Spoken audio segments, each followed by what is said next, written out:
इस स्थिति में जब वो एक लेम डक जिलाध्यक्ष है और ये उनकी अपरिपक्वता दिखाती है। सोचिए कि प्रदेश स्तर का नेता जिलाध्यक्ष को कोई बायोडेटा देता है क्या?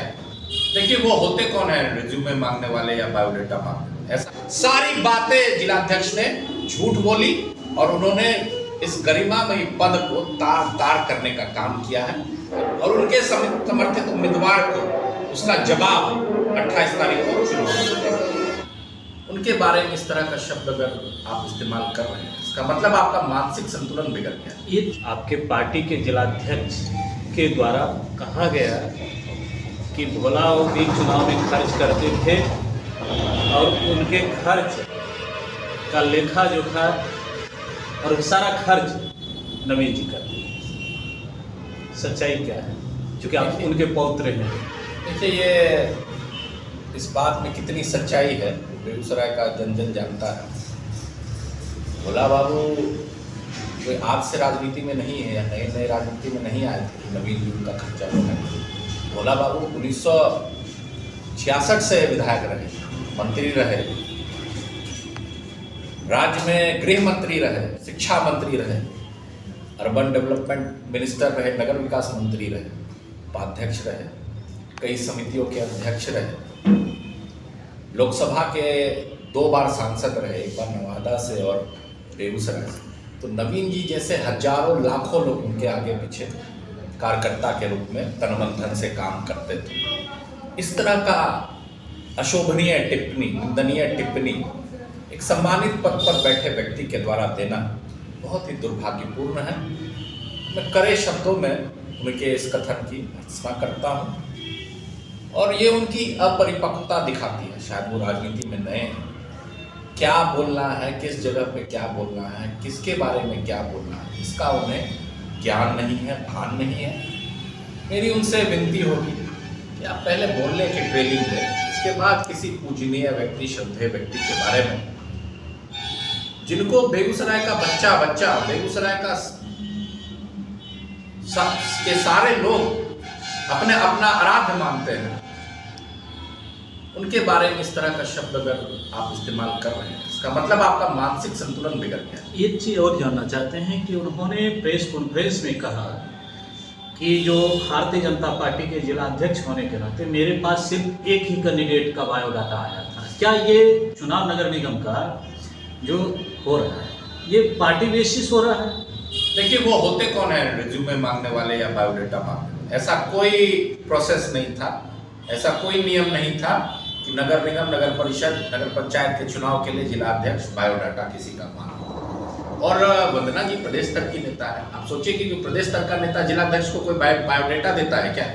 कोई बायोडेटा का कॉन्सेप्ट नहीं था।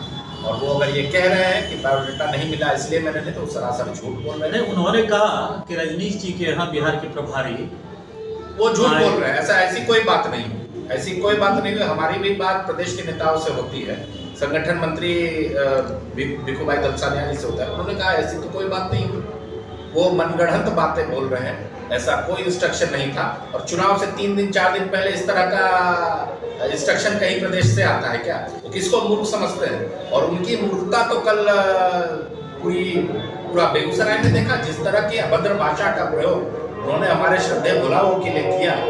मुझे नहीं लगता है कि कोई बेगूसराय का एक भी आदमी उसको बर्दाश्त करेगा और उनके समर्थित उम्मीदवार को उसका जवाब 28 तारीख को चुनाव में देगा।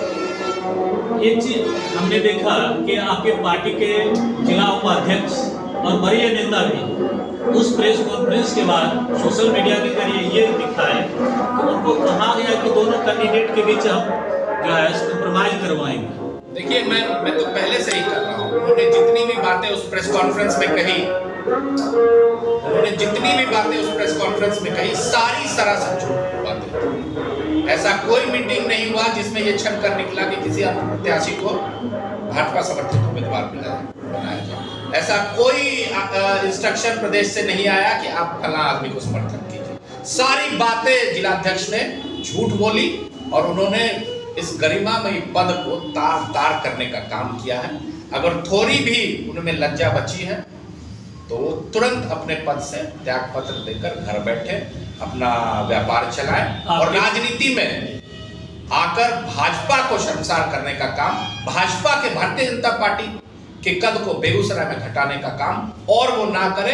हम सभी भारतीय जनता पार्टी के कार्यकर्ताओं की ओर से मेरा विनम्र निवेदन है हमारे माननीय अध्यक्ष से कि आप भारतीय जनता पार्टी का पल्ला छोड़ दें, उसको बदनाम करना छोड़ दें, उसको सरेआम कीचड़ में। आपके पार्टी के एक कार्यकर्ता के सोशल मीडिया पोस्ट पर मैंने देखा कि जिलाध्यक्ष महोदय का कार्यकाल पूरा हो चुका है। बिल्कुल कार्यकाल पूरा हो चुका है। जैसे ही प्रदेश अध्यक्ष बनेंगे, नए मंडल अध्यक्ष की नियुक्ति होगी, नए जिलाध्यक्ष की नियुक्ति होगी।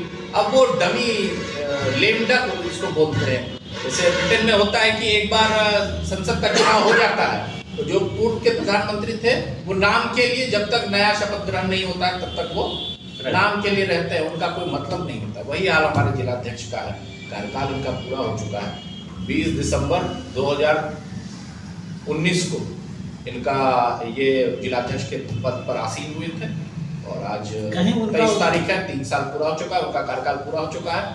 और इस स्थिति में जब वो एक लेम डक जिलाध्यक्ष है, डमी जिलाध्यक्ष है, कहीं मनीष जी उनका ये भी तो उद्देश्य नहीं था कि भाजपा के जो नगर क्षेत्र के कार्यकर्ता हैं उनको डायवर्ट कर दिया जाए। बिल्कुल वंदना जी का वोट देखिए, मैं तो यहाँ तक बताता हूँ कि वो उन्होंने एक मीटिंग में कहा भी, जिलाध्यक्ष जी ने एक मीटिंग में कहा कि मेरे सबसे करीब तो संजय जी हैं पूर्व मेयर, मैं तो चाहता कि वो जीते, और वो वही चाह रहे हैं। वो चाह रहे हैं कि भारतीय जनता पार्टी समर्थित सभी कार्यकर्ताओं के मत में बिखराव हो और उनके मित्र संजय जी चुनाव जीत जाए। वो एक सिंगल ध्येय से, एकमात्र ध्येय से इन बातों को उन्होंने रखा और भारतीय जनता पार्टी सभी कार्यकर्ताओं के मत का विभाजन का प्रयास वो कर रहे हैं, वो सफल नहीं होंगे।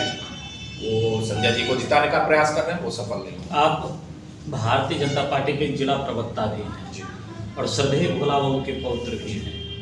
पूरे बेगूसराय जिला के कार्यकर्ता भाजपा के और भोला बाबू के चाहने वाले आज आपके द्वारा एक संदेश लेना चाह रहे हैं, इस संदर्भ में क्या संदेश? देखिए, मेरा संदेश यही है कि जिस पूजनीय ने भारतीय जनता पार्टी को बेगूसराय में एक नई पहचान, जिस पूजनीय ने भारतीय जनता पार्टी को शहर की पार्टी से निकालकर गांव की पार्टी बनाई, जिस पूजनीय ने भारतीय जनता पार्टी को पहला विधायक का पद बेगूसराय में दिलाया, जिस पूजनीय ने, जिस श्रद्धेय ने भारतीय जनता पार्टी को पहला लोकसभा का सांसद का पद दिलाया और पार्टी का विस्तार किया गांव-गांव, कस्बों तक, उसके बारे में भारतीय जनता पार्टी के जिलाध्यक्ष अगर इस तरह का बयान देते हैं तो मैं कार्यकर्ताओं से यही अपील करता हूं कि जहां भी वो मिले जिलाध्यक्ष राजकिशोर जी से, वहां उनका इस बात पर प्रतिकार करें, उनका विरोध करें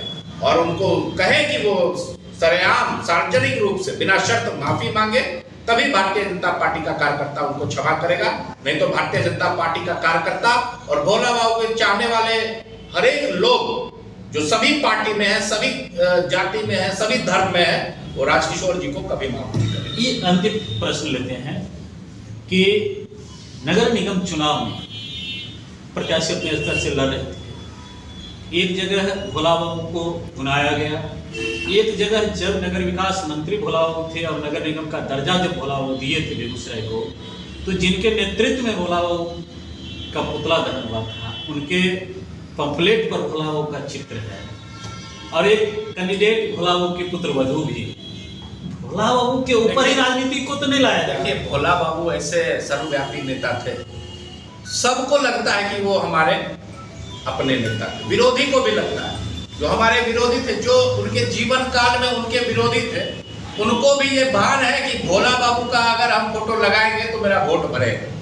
तो उनको लगता है कि एहसास हो रहा है। जी बिल्कुल एहसास होता है, सबको पता है, कोई मूर्ख थोड़ी है यहाँ, सबको पता है कि भोला बाबू के, सबको तो ये भी पता है कि आपने ही पुतला दहन भी किया था। पता होगा या कुछ लोग भूल भी गए होंगे, उनको लगता हो कि लोग भूल गए हैं, तो लोग भूलते नहीं हैं। लोगों को पता है कि कौन भोला बाबू के जीवन काल में उनके साथ थे, कौन भोला बाबू के संस्कारों को, उनके जनसेवा के भावना को समाज में आगे लेकर बढ़ रहे। तो उसी हिसाब से जनता अपना निर्णय लेगी। और जब मेरी बेगूसराय नगर निगम की जनता से बस यही अपील है कि जब आप मतदान करने जाए, जब आप ईवीएम के बक्से के सामने जाए, तो उससे पहले आप ये जांच कर लें कि सभी उम्मीदवारों में सबसे शिक्षित कौन है, सबसे काबिल कौन है, कौन इतना सक्षम है, कौन इतना प्रतिभाशाली है जो अपने दम पर किसी अधिकारी के सामने अपनी बात दृढ़ता से रख सके, अपने दम पर किसी बड़े नेता के सामने नगर निगम को लेकर अपने प्रपोजल्स, योजनाएं उनके सामने रख सके, उसको पास करवा पाए। कौन ऐसा आदमी है जिसको अपने पति का सहारा ना लेना पड़े कोई काम करने के लिए, कोई बात रखने के लिए। ऐसे आदमी का चुनाव आप जब जाएं तो ईवीएम के बक्से में वैसे आदमी के सामने का ब्लू बटन ही दबाएं। मेरी बस इतनी ही अपील बेगूसराय नगर निगम के। बहुत बहुत धन्यवाद, आपने हमारे सभी चैनल को समय दिया। धन्यवाद।